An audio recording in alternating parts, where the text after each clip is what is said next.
തമിഴ്നാട്ടിലെ തൃച്ചിയിൽ പറങ്കുമാവ് തോട്ടത്തിൽ തൂങ്ങി മരിച്ചെന്ന് വിശ്വസിപ്പിച്ച് 15 വർഷം ഒളിവിൽ കഴിഞ്ഞ മോഷ്ടാവിനെ പത്തനംതിട്ട പോലീസ് പിടികൂടി.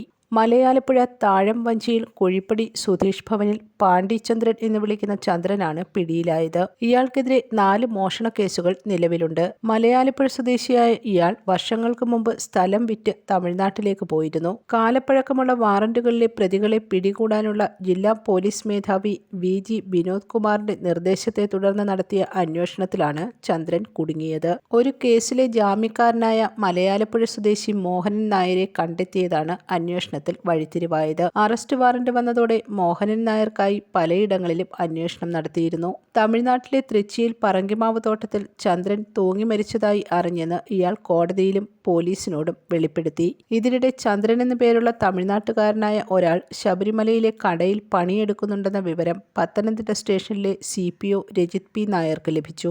ഇയാളുടെ മകൻ കായംകുളം മുതുകുളത്തുണ്ടെന്നറിഞ്ഞ പോലീസ് അവിടെ എത്തി രഹസ്യമായി അന്വേഷണം നടത്തി. കഴിഞ്ഞ ദിവസം രാത്രി 1:30 മകന്റെ വീടിന്റെ പുറത്ത് ചന്ദ്രൻ കിടന്നുറങ്ങുന്നതായി പോലീസിന് വിവരം കിട്ടി. പത്തനംതിട്ട SI ജിനുവും സംഘവും അവിടെ എത്തിയെങ്കിലും ചന്ദ്രനെ കണ്ടില്ല. പിന്നീട് നടത്തിയ തെരച്ചിലിൽ കനകക്കുന്ന് ബോട്ട് ജെട്ടിയിൽ നിന്നും പുലർച്ചെ 3:15 ചന്ദ്രനെ കസ്റ്റഡിയിലെടുക്കുകയായിരുന്നു. ചോദ്യം ചെയ്യലിൽ വർഷങ്ങൾ നീണ്ട ഒളിവ് ജീവിതം മോഷ്ടാവ് പോലീസിനോട് വെളിപ്പെടുത്തി. ശബരിമല കേന്ദ്രമാക്കി മോഷണം ശീലമാക്കിയ ആളാണ് ചന്ദ്രൻ. ഹോട്ടലിൽ പൊറോട്ട വീശുന്നതുൾപ്പെടെയുള്ള ജോലികളിൽ മിടുക്കുള്ള ഇയാൾ ശബരിമല സീസണുകളിൽ ജോലിക്കെന്ന വ്യാജേന എത്തി മോഷണം നടത്തി മുങ്ങും. അക്രമാസക്തനായ പ്രതിയെ സാഹസികമായാണ് പോലീസ് കീഴടക്കിയത്. പത്തനംതിട്ട DYSP S നന്ദകുമാറിന്റെ മേൽനോട്ടത്തിൽ പോലീസ് ഇൻസ്പെക്ടർ ഷിബുകുമാർ, SI മാരായ Jinu, Shiju P Sam, Rajesh Kumar, SCPO Vijeesh, CPO മാരായ രാജേഷ്, രഞ്ജിത്ത്, സെയ്തലി എന്നിവരാണ് അന്വേഷണ സംഘത്തിൽ ഉണ്ടായിരുന്നത്. News desk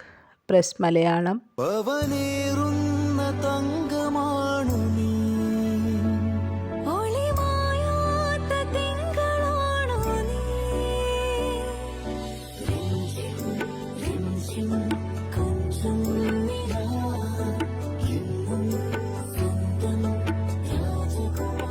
Be a Rajakumari.